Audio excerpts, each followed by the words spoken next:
Buenas tardes, compañeros, ¿cómo están? Mi nombre es John Ayola, estudiante de maestría de Derecho Administrativo de la Universidad Libre de Cartagena. Continuando con el tercer objetivo específico dentro de este conversatorio, me permito decirle a ustedes que la humanidad enfrenta un desafío de lograr sostenibilidad de la oferta de recursos hídricos más importante con que cuenta el planeta. Esto conlleva a que la satisfacción de las necesidades humanas no están totalmente agotadas. Ese desarrollo humano sustentable y calidad de vida que se presenta hoy día, queremos llevarlo a nuevas generaciones o a las futuras generaciones. Es por ello que estamos en búsqueda del reconocimiento del derecho al agua como un recurso para la vida, y requiere primordial relevancia dentro de este ámbito dentro de la civilización como tal, dentro de la subsistencia de la raza humana. Procedemos a un análisis de instrumentos que dan contenido y fundamento jurídico al derecho humano al agua y que derivan las obligaciones de los Estados. Obviamente tienen responsabilidad en darle sostén o darle fundamento jurídico para que pueda continuar o mejorar de alguna forma, darle a las futuras generaciones mejores normas, mejores tratados internacionales frente al tema del agua. Es por eso que los países que hacen parte de la ODEA, el sistema, y cuando firman un convenio, obviamente se suscriben a estos convenios y están muy pendientes o presentes, obviamente, a la voluntad internacional. Existe una doctrina, una jurisprudencia y fuentes auxiliares dentro de toda esta postura de la Corte Interamericana. En cuanto a la doctrina, tenemos que son los órganos que tienen la competencia de aclarar el contenido y el alcance del valor jurídico de las normas que se crean. La jurisprudencia, hasta la fecha solo hay 3 comités del sistema universal que han desarrollado una jurisprudencia sobre los derechos humanos en el presente. Y observamos, hay una observancia desde hace aproximadamente 2 décadas, donde vemos que el tema ambiental está cobrando mucha fuerza, y no solamente por parte del Estado, sino también por los entes particulares. Greenpeace es un ente privado y que ha tenido mucha relevancia o mucha fuerza dentro de la conciencia de preservación de los ecosistemas y la preservación del recurso hídrico como el agua, como son los océanos, como son los ríos. Existe una Corte Internacional de Justicia que, como ustedes recordarán o saben, que es un órgano de las Organizaciones Nacionales Unidas, en donde en su capítulo 14 dice que no formaba parte del sistema de derechos humanos de esta organización por carecer de competencia específica en la materia. Supuestamente no dicen tener competencia, por eso no se pronuncian al respecto. Existen también unos tribunales penales internacionales. Hay 3 tribunales penales internacionales, 2 con carácter ad hoc y un tribunal penal internacional para la Yugoslavia. No sé si ustedes recuerdan todo lo que sucedió con el conflicto bélico que ocurrió en la antigua Yugoslavia, en donde ocurrieron toda clase de delitos de lesa humanidad contra los niños, contra las mujeres, contra la población civil. 1991 aproximadamente, donde se violaron contables veces la Convención de Ginebra de 1949. También ocurrió un caso también en el territorio de Ruanda, en donde se dan también hechos también atroces, donde hubo genocidio y crímenes contra la humanidad, y estos tenían un carácter religioso, pero eso es motivo de otra conversación. Hay una organización internacional del trabajo que todos conocemos, que opera a nivel mundial, y se siente cuando en países hay recesiones y se vulneran los derechos de los trabajadores. Obviamente está integrada por grandes empresas y grandes sindicatos. que de alguna forma ejercen presión mundial sobre las situaciones que ocurren día a día. Tengamos presente que la recesión de hoy día, de la pandemia del COVID-19, ha generado un estancamiento de la economía y obviamente un perjuicio tanto como para los trabajadores como para las empresas o los propietarios de empresas. Existe también un alto comisionado de las Naciones Unidas para los refugiados, en donde no tiene Estados miembros, pero sí cuenta con su propio presupuesto.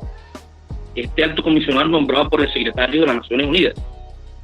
También ustedes conocen a una figura muy icónica que todos debemos tener siempre presente, y es la Cruz Roja.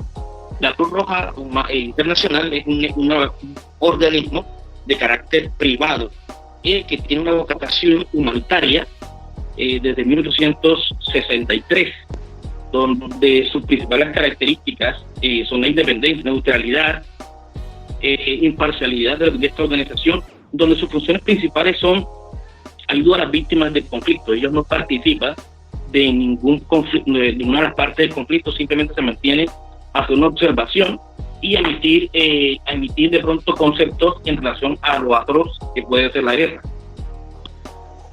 Pero todos nos preguntamos cuál es la ruta para llevar a cabo o poder de alguna forma constituir que este derecho tan preciado, tan fundamental para la vida y para la raza humana se convierta de pronto y hay una sentencia y que sea obligatorio acatamiento. Se requiere que exista una ruta procesal que obviamente debe iniciar con una denuncia, y esa denuncia debe ser ante los organismos administrativos judiciales del país en primera medida. Dicho proceso debe agotar todos los recursos de leyes que existan en ese país, hasta de pronto llegar hasta la casación, si es posible. Si en caso las personas no tienen de pronto justicia a su modo de ver, pueden recurrir a estos organismos interamericanos para poder obtener su objetivo. Obviamente, primero se hace después que se agota ante la jurisdicción interna del país, se debe ir hasta la Comisión Interamericana de Derechos Humanos en Washington, D.C. Posteriormente es enviado a la Corte Interamericana de Derechos Humanos de San José de Costa Rica, donde culminaría con una sentencia definitiva de la Corte Iberoamericana. Tenemos también que fundamento de derecho humano al agua a nivel internacional. El agua es un tema fundamental a tener una relación estrecha con los estándares de la vida digna, y entendamos por vida digna realmente una vida digna. Existe una diferencia entre vida digna y vida realmente digna, con las verdaderas características de una vida digna para un ser humano. Muchas personas viven con menos de $2 al día, y eso no es vida digna. De pronto otras personas viven con mucho más dinero, pero obviamente es la irregularidad de pronto de las clases sociales que existen, y que de pronto una persona con $2 al día quizás pueda vivir, quizás. Entonces tengamos en cuenta que bajo esas tendencias el acceso equitativo de las necesidades mínimas del agua potable, que le da sustento por sí mismo, ajeno a su relación en cuanto al disfrute de otros derechos humanos. Entendamos bien que si de pronto una persona tiene acceso al agua y un saneamiento básico mínimo, tiene o puede desplegar en su vida diaria todas las funciones que le son atribuibles con su libertad. Existen deberes y obligaciones de todos los ciudadanos, y con todo ese despliegue de deberes y obligaciones está el libre ejercicio de libertad, a tener un empleo, a una salud digna, y todo un sinnúmero de cosas que están atados a este tema del agua. El fundamento del derecho humano al agua a nivel internacional se le ha relacionado con el derecho a la vida, está enfocado en factores que permitan brindar de manera digna mediante la satisfacción de necesidades básicas, que abordan la Convención sobre la eliminación de todas las formas de discriminación contra la mujer. Sí es cierto que la mujer es el sostén de la familia, y obviamente de alguna forma quien históricamente se quedan en la casa cuidando a los niños y obviamente mantener a esta mujer las necesidades satisfechas, el aprovechamiento y el desarrollo del núcleo familiar, que es el núcleo familiar donde nace todo esto, es un desenvolvimiento de un ciudadano con todo el agotamiento de sus derechos bien efectivamente ejecutados. Tenemos, también se ha relacionado el derecho, también se relaciona el derecho a la salud, a la vivienda, como mencioné hace un momento, en cuanto a las condiciones para garantizar el estado de bienestar. Se señala la Declaración de los y también es señalado, obviamente, ojo que la Declaración Universal de Derechos Humanos de 1948 así mismo lo especifica, donde dice que todas las personas tienen derecho a estándares de vida adecuados para su salud y bienestar. En la Declaración de los Derechos al Desarrollo establece en su artículo 8 la obligación de los estados de adoptar lo necesario para garantizar la igualdad de oportunidades para todos en cuanto al acceso de los recursos básicos, los servicios de salud, los alimentos. Recuerden que gran parte del agua que destinan muchas empresas para poder producir alimentos se necesita agua y en grandes cantidades. Hay un fundamento del derecho humano al agua a nivel internacional en donde se habla sobre la determinación de los pueblos debido a que estos pueden utilizar en modo de riqueza y recursos naturales. Me explico mejor.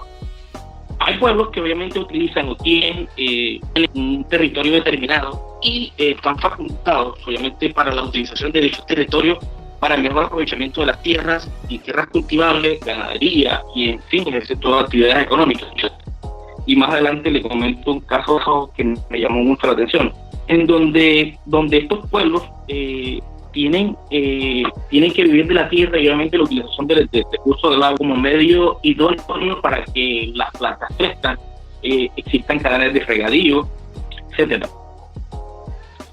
Se relaciona el derecho a un medio ambiente sano, se relaciona ya que implica las condiciones sanitarias básicas, un suministro de agua y factores ambientales que contribuyan al mejoramiento de la salud.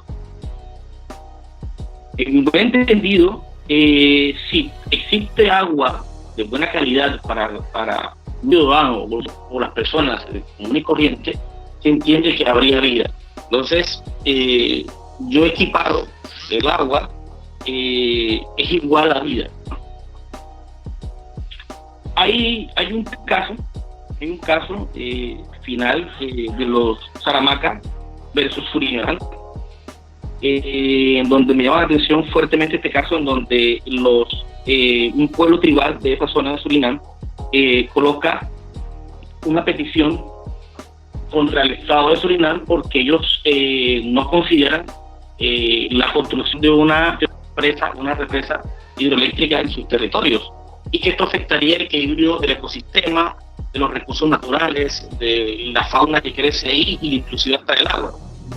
Ellos agotan obviamente su documentación, su proceso interno, pero consideran que el fallo no está ajustado obviamente a su creencia, a su forma de... Ellos recurren a la Corte Interamericana y después de un largo debate este pueblo de los Saramacca gana y hace la Corte Interamericana hace un despliegue completo sobre la propiedad que tienen los territorios indígenas y tribales,